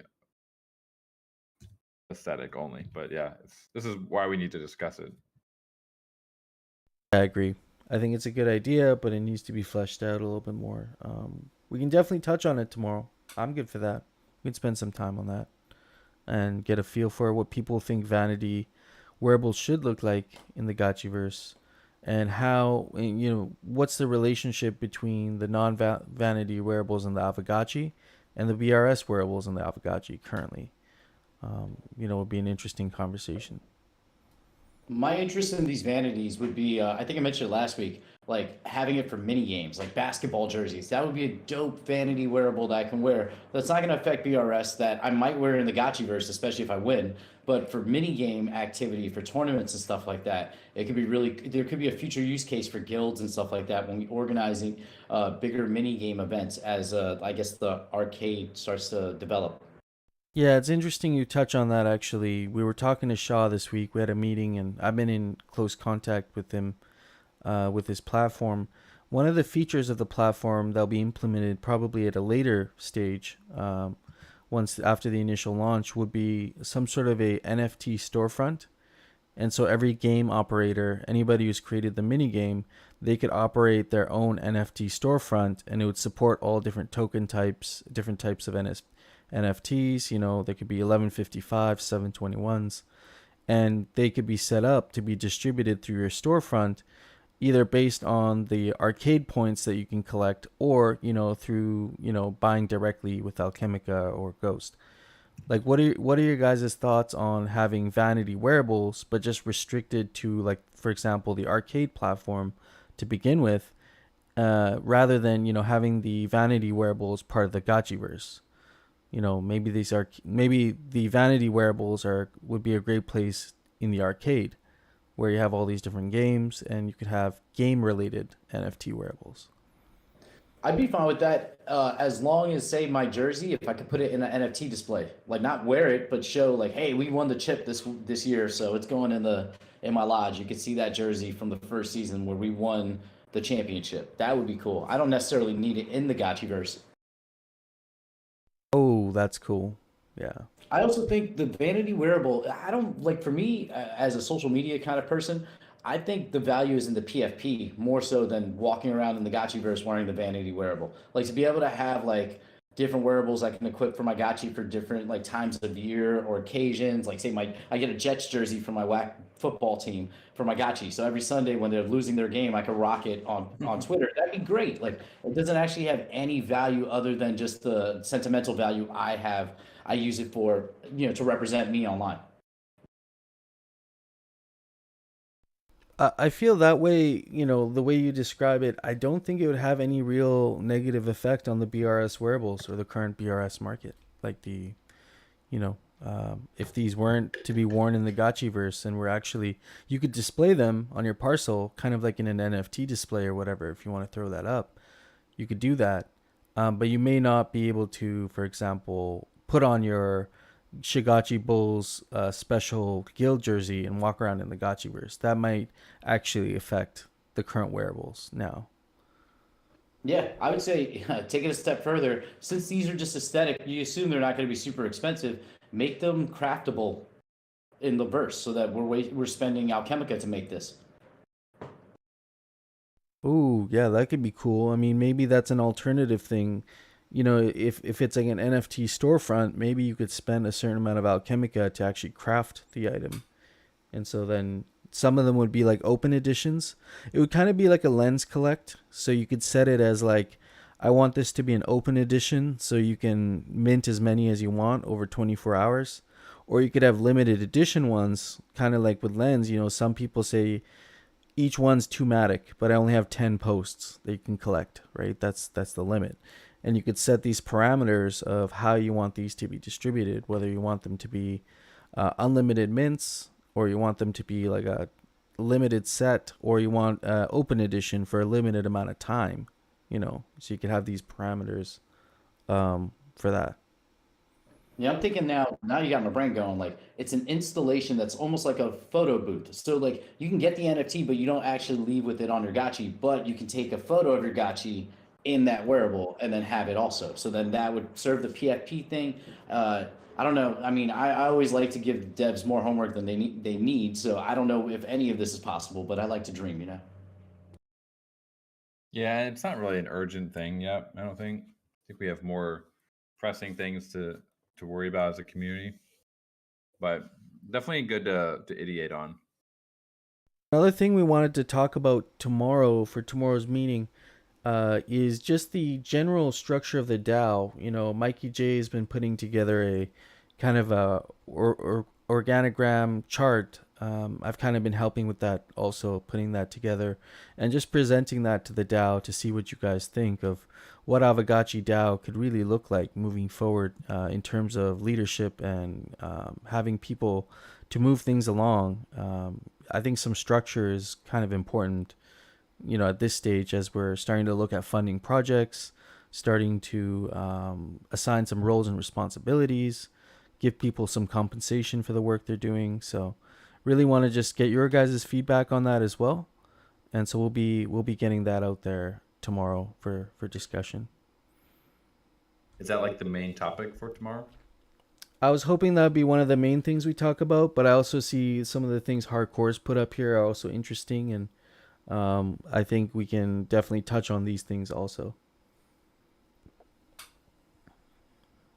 Yeah, the chart thing is more just to get some feedback from the DAO, and if people have things to add, we definitely want to value everyone's opinion and not make it seem like it's a very closed door kind of group making all these sorts of putting together these ideas. We definitely want to get the general DAO's input on things as well, because I know some people may not be as actively involved, but they always offer good insights in the chat. So yeah, that's one of the things. I also think in general, moving forward, in my opinion, we should really have more presence as Aavegotchi DAO. Right now, I mean, Aavegotchi has presence as Pixelcraft, as a product of Pixelcraft, but Aavegotchi DAO doesn't really have a whole lot of presence. We have a forum, we have a server, kind of like we kind of have like the DTF server that's kind of like the Aavegotchi DAO server. But we don't really have like the Aavegotchi DAO like brand. Like if you talk to somebody about Aavegotchi DAO, And so one of the things is I think I might start like a Twitter for Aavegotchi DAO just to keep people in the loop on what we're working on. And, if you want to join meetings, that could be a great avenue for your updates and to know where we're having meetings and stuff. I think that's one of the things that's like a priority for me this coming week is to have the Aavegotchi social kicked off and hopefully maybe even get a Lens account for Aavegotchi DAO. And then we can, hopefully all these community members can join that and then we can keep you in the loop around a lot of the stuff that we're doing.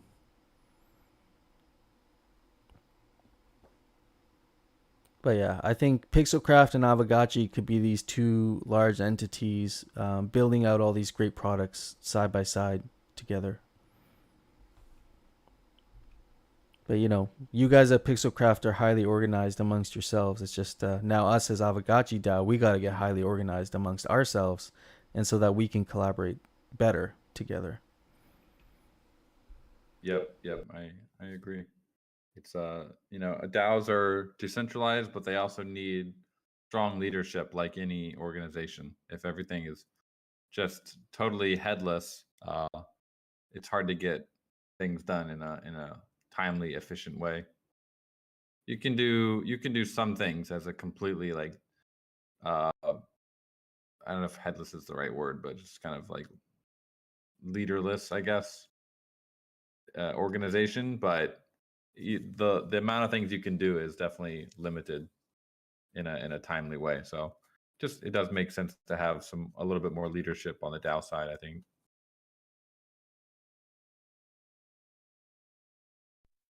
Yeah, we've had a lot of interesting conversations around even within the DAO, different levels of activity and the hierarchy of decision making within the DAO. There's some decisions that are so tiny and meaningless. It's just a matter of execution and getting things done. Like, for example, starting this Aavegotchi DAO social.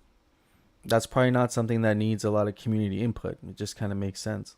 But maybe there's some other higher level decisions where we do want the broader community to really offer their insights, because there could be the changes could affect them on a game level or an asset level. So those decisions would definitely be taken into account for the whole of Aavegotchi DAO. Or, for example, the structure of Aavegotchi DAO is being developed by the big brains that are very involved, like almost like the guardians of the DAO are putting this together. But they won't be set in stone until the community is able to provide their feedback and they're okay also with that structure, and it actually makes sense to the broader community to be part of that. So I'm starting to learn, all these little nuances, and we don't want people voting on every little thing because that really slows things down when you're trying to build. But you also don't want to be like this like centralized group behind closed doors making all these decisions. So it's like a balance kind of thing. I'm not totally sure we need the Aavegotchi DAO yet, but because once you set up a social, it's like, well, it's good to own the handle for sure.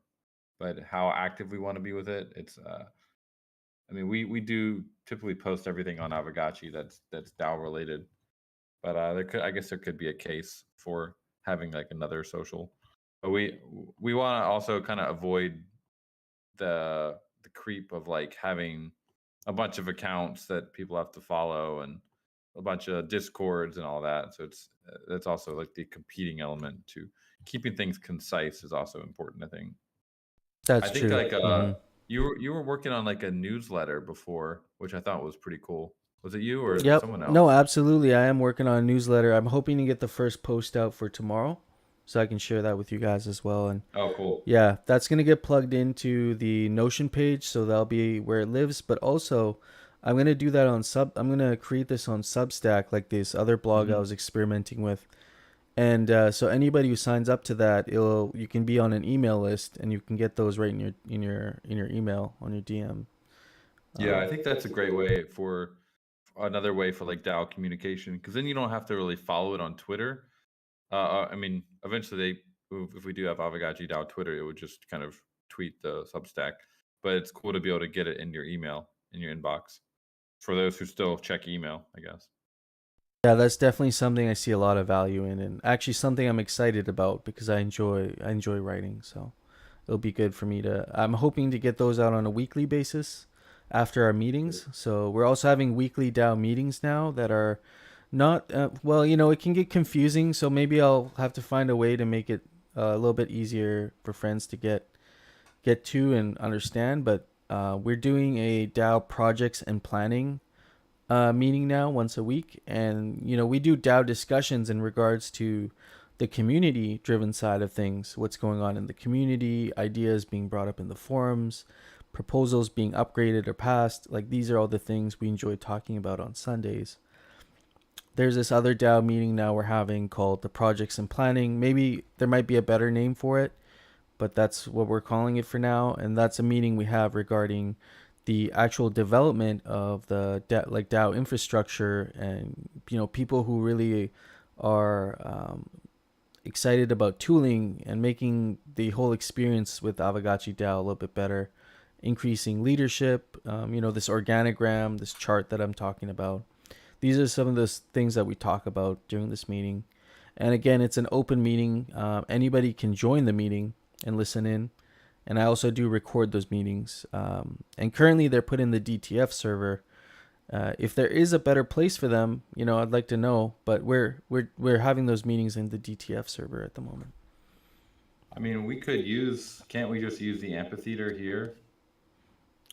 And so, okay. That's a very, very small server compared to this one. You're just not going to get a lot of traffic. I feel like any sort of DAO call should be on the official event calendar that we have here in the Discord, and people should know, what are the expectations for that meeting? What are we covering, or kind of like we've been doing with the DAO meeting, and what's going to separate it from the other meeting on Sunday. Otherwise, it's like it does feel a bit weird to have a big Sunday meeting and then like a small meeting that still seems public, but it's not like in the public eye as much. I see what you're saying. It doesn't have as much of the reach, and where it could have the same reach, we would just have to do it here in the amphitheater. See, currently I'm trying to find a good time for our friends to join us for the second meeting. I've been putting out like votes on Calendly. I see that was a tool you were using, Dan, so I started experimenting with it. It's actually a really nice tool to use to find everyone's availability. So right now we do these DAO meetings on Sunday. I'm trying to find what would be an ideal time that would work for most of the people that want to attend these meetings. So we've been having them.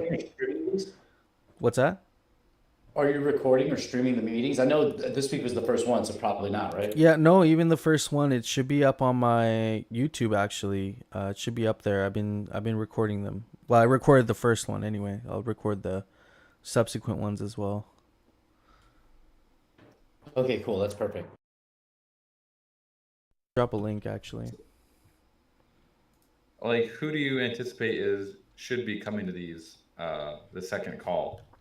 Yeah, that's a good question. I think for the second call, if you're interested, if you're building something for the DAO, for example, not for the DAO necessarily, but you are working on a project and are seeking funding from the DAO, you definitely want to be at this meeting. Or if you're interested in contributing to the actual tooling for the DAO, and you want to see you want to be more involved with the development of the DAO roadmap, or you want to contribute to infrastructure in some way, that would be a meeting to come to for that. So this is directly involving the DAO projects basically. So this is like a DAO infra this is the focus of this second meeting, is on specific DAO infra, and also it also sounds like it's kind of like a funding call where people can go over what they're working on. Yeah, and if they have a good idea, that would be a great place to come and share that. And maybe even I think right now I'm still kind of forming the idea around the structure of it, but it's basically around projects and planning for the DAO. It's not so much talking about proposals or addressing the forum related discussions. This is more around, you're working on a project that was funded, and we get to hear an update, or we get to hear about somebody who's doing some smart contract work for the DAO. That sort of thing is usually going to be on the agenda for discussion for those.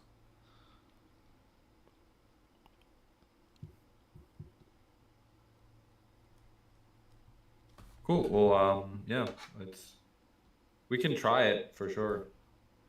If we think it's like worth, I mean, there's a lot of stuff that could just be fitted if we use the Sunday call a little bit more efficiently. Probably you could also streamline that a little bit more and just have everything in that call instead of having to do two. But if we really need like a second breakout call, and maybe a different time zone. Yeah. I think we just want more gotcha content. That's kind of what it boils down to. Give us more. Yeah. Oh, I mean, we don't need to move like too fast as a DAO. DAOs they're decentralized and a little bit clunky, but that's kind of also needed in some situations because there's a lot of information and people can't always be following like every tweet or like every blog post or recording. It does get a bit overwhelming, and then that leads to kind of information overload for a lot of the maybe like the engaged but busy individuals, and then they start feeling like, I just can't keep up with everything, guys, like there's just too much. And so it leads to like kind of a burnout. So we also want to be careful not to like inundate people with too much discussion that they can't really follow, because they'll feel bad, won't be able to join it, and they might just feel like, I can't keep up, guys, sorry. Gonna like just lessen their impact. It's a good point. We don't want to give people information overload or have too many things for them to track, for them to just keep up. Maybe there is a way for us to, I know you attend the whole Sunday hangout, and maybe you might not be able to stay for 2 hours, but I'm okay extending that out another half an hour, 45 minutes beyond what we normally go for, and have that kind of like have a 2-part segment, maybe even to the Sunday discussion, where the first segment is you and I, we talk about community facing stuff, forum related stuff. And then the second half of the segment could be more DAO infra and projects sort of stuff. Could have that as a better delivery for sure. Make this a podcast. That's an interesting idea. It could be like they could be up on Spotify, but I guess they're already on YouTube though. It kind of is like maybe, I don't know. Listen whenever you have a chance. Yeah. I just think that there's one big weekly meeting is probably enough for the whole community, and if we try to tell them like, hey, you need to come to this one too if you don't want to miss out on important decisions, it's gonna lead to a little bit of burnout, information overload for people. So my vote would be to keep the meetings pretty much at the same time and just use our time more efficiently. We should be doing that anyway as a community. I hear you. We could have a more of a schedule in the DAO call that says, you get 10 minutes for your thing. Go like pitch whatever you want. DAO will discuss it for a little bit, and then we'll move on to the next item. Yeah, cool. I mean, I can definitely think about this a little bit more, and we can come up with some ideas tomorrow of what friends would want this to look like. I think the idea of having segments on one Sunday call I think it's a good idea. So, yeah, definitely implement podcasts that. are great. I mean, this is pretty much already a podcast. M. Sanchez is saying this isn't much different from a podcast, I guess. It's recorded. You can listen to it. I guess we're not on Spotify, right? We need to be uploading these recordings to like Apple Music or whatever, Apple Podcasts. I thought we're still, because when I started with the Hangouts, every week it went up on Spotify, on Anchor. I thought these were still going up there. Oh, Zombie Shepherd's saying it's still going on Spotify. Okay, that's great. Do the DAO meetings go on Spotify? I don't think the DAO meetings do yet, but they could. They should. You know, they could and they should. Oh, they do. Okay, awesome.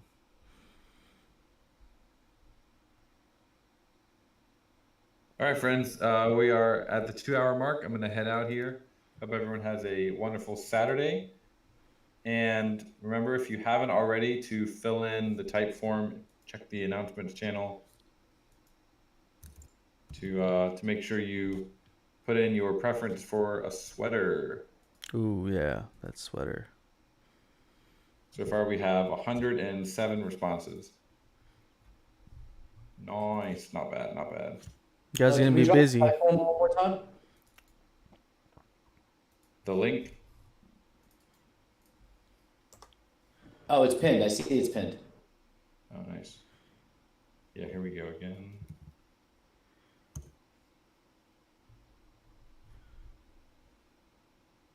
All right, friends. Chat later. Have a good day. Have a good night, brother. Yeah, later, friends. Don't forget DAO meeting tomorrow, 2 p.m. UTC. We'll all be there, most likely. Yep. Take it easy, friends. Later.